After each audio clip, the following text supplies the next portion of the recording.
heard outside in the streets and those broadcast on television. Great wealth was generated by the broadcast industry, especially when people would call in and for the price of being the highest bidder could request on certain networks the sexual acts of any nature, and on certain game shows the death of people in any way they wished. Odd thing is, nobody noticed the ratio of people being killed for entertainment and the dwindling of the population.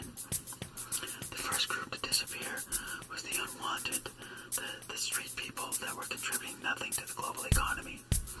Then the handicapped, the sick, and those already at death's door. The third group was the so-called couch potatoes, those who also made little to no money for anyone.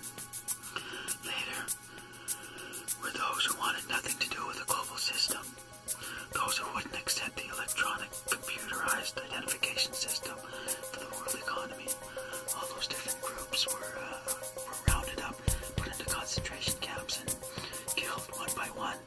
These game shows are just for the heck of it. It only made sense that once the world was rebuilding itself to remove all the various problems that came with the many monetary systems the world over. So a single global spending unit was created, an electronic hacker-free system that relied solely on the information injected into or tattooed onto the individual. It was your choice, either a chip on the back of the right hand or under the skin, or an invisible ultraviolet tattoo on the forehead. Either way, it removed the credit card and the hard cash currency out of the global monetary system. Except for those who didn't want the new ID system. They were all rounded up with all the other undesirables and put into camps outside the various cities. One by one, they were used to help feed the public's growing need for death games, death sports, movies, and even scientific discovery programs.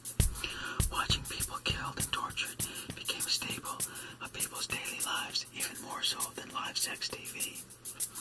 Action movies became snuff movies, and science demonstration programs used people instead of dummies.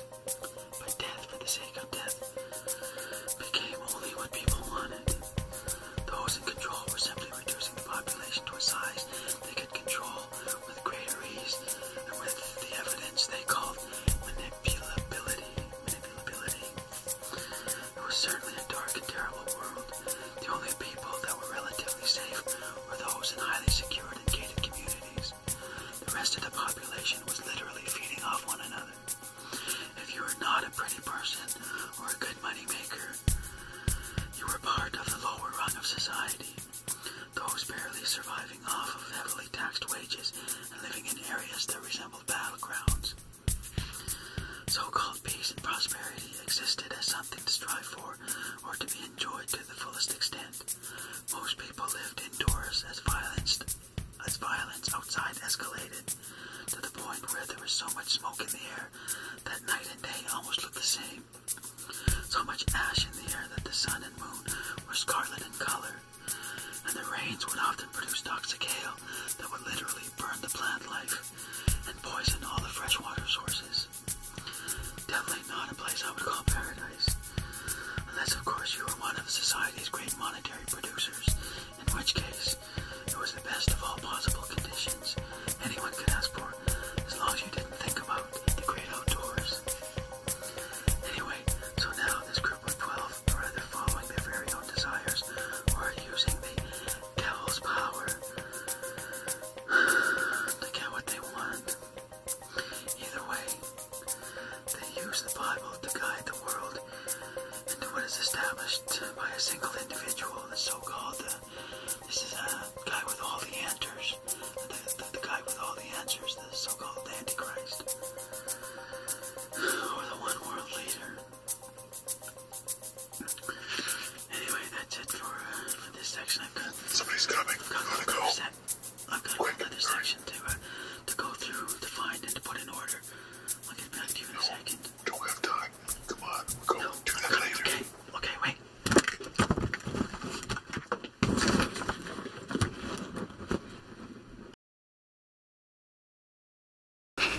Okay, we gotta go.